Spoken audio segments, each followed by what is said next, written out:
Singing by Naresh Nirala.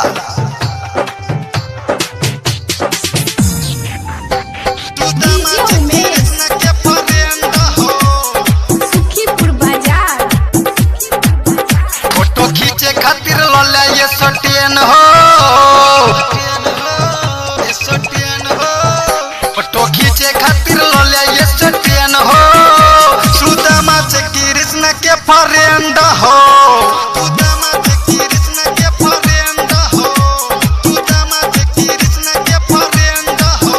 Photo खींचे खातिर लौला ये सटियन हो, सुदामा से कृष्ण के फ्रेंड हो, सुदामा से कृष्ण के फ्रेंड हो, सुदामा से कृष्ण के फ्रेंड हो, सुदामा से कृष्ण के फ्रेंड हो, सुखीपुर बाजार।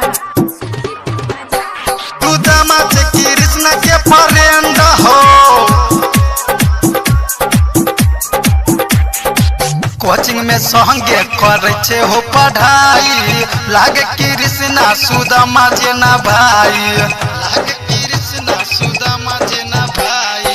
कोचिंग में संगे करे छे हो पढ़ाई, लागे कृष्णा सुदामा छे हो भाई, सुदामा छे हो भाई।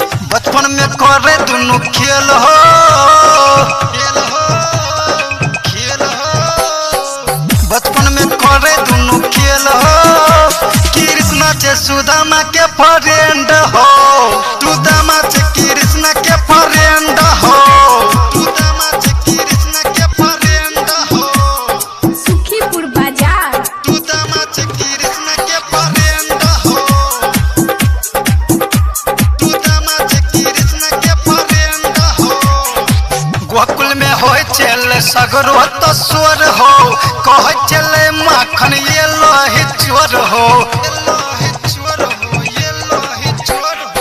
गोकुल में हो चल सगरो तो स्वर हो, कह चले माखन ये लोही चोर हो।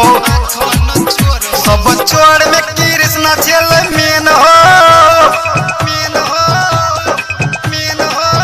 सब चोर में कृष्ण चल मीन हो। सुदामा से कृष्ण के फ्रेंड हो, सुदामा से कृष्ण के फ्रेंड हो, सुदामा से कृष्ण के फ्रेंड हो। Singing by Naresh Nirala.